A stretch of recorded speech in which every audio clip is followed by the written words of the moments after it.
ছাত্র জনতার প্রবল আন্দোলনের মধ্যে গত ৫ই আগস্ট ২০২৪ শেখ হাসিনা সরকারের পতন হয়। সেই দিনই প্রাক্তন প্রধানমন্ত্রী পদত্যাগ করে ভারতের উদ্দেশ্যে দেশত্যাগ করেন এবং অন্তর্বর্তীকালীন সরকারের দায়িত্বভার গ্রহণ করেন ডক্টর মোহাম্মদ ইউনূস। এরপর থেকেই বাংলাদেশের সাথে ভারতের সম্পর্কের টানাপোড়েন শুরু হয়। দীর্ঘদিন বন্ধ থাকার পর সীমিত পরিসরে বাংলাদেশে ভিসা আবেদনগুলোর কার্যক্রম শুরু করে ভারত। তবে ভারত জানিয়ে দেয়, চিকিৎসা ভিসা ও জরুরি প্রয়োজন ছাড়া অন্যান্য ভিসা ইস্যু করবে না। এর পাশাপাশি ভারত রেলপথে যাত্রী সেবা সীমিত করে।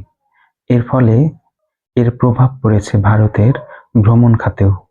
ভারতের চিকিৎসা সেবা নেওয়ার জন্য ভারতে বছরে ২৪,৭০,০০০ বাংলাদেশি যান এবং এতে করে ভারতে প্রায় ৫০,০০০ কোটি টাকা চলে যায়। কিন্তু ভারত ভিসা দেয়া বন্ধ করার কারণে বাংলাদেশিরা চিকিৎসা করাতে অন্যান্য দেশে যাচ্ছে। বিশেষ করে সাম্প্রতিক সময়ে থাইল্যান্ডে চিকিৎসা করানোর প্রবণতা বেড়েছে। ভারতে যত পর্যটক যান এর মধ্যে ২১.৫৫% বাংলাদেশি পর্যটক এবং এতে করে ভারতের আয় হয় ১৭ বিলিয়ন মার্কিন ডলারের মতো। এখন এই খাত থেকে ভারত বঞ্চিত হচ্ছে। ভারতে রেমিটেন্স পাওয়া দেশের মধ্যে বাংলাদেশের অবস্থান চতুর্থ। প্রায় ৫ লাখ ভারতীয় বাংলাদেশে কাজ করে। ভারতের পশ্চিমবঙ্গের ব্যবসা-বাণিজ্য ও পর্যটন শিল্পেও অচলাবস্থা নেমে এসেছে।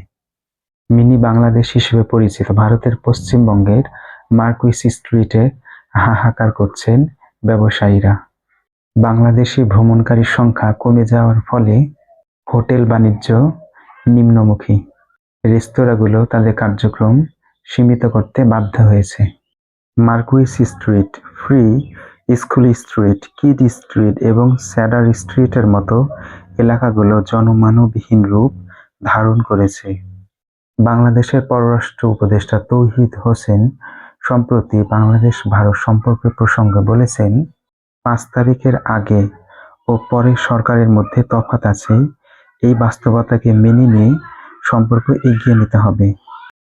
তিনি আরও বলেন, একটা সমস্যা স্বীকার করলে সেই সমস্যা সমাধানের চেষ্টা করা যায় এবং চেষ্টা করাই স্বাভাবিক।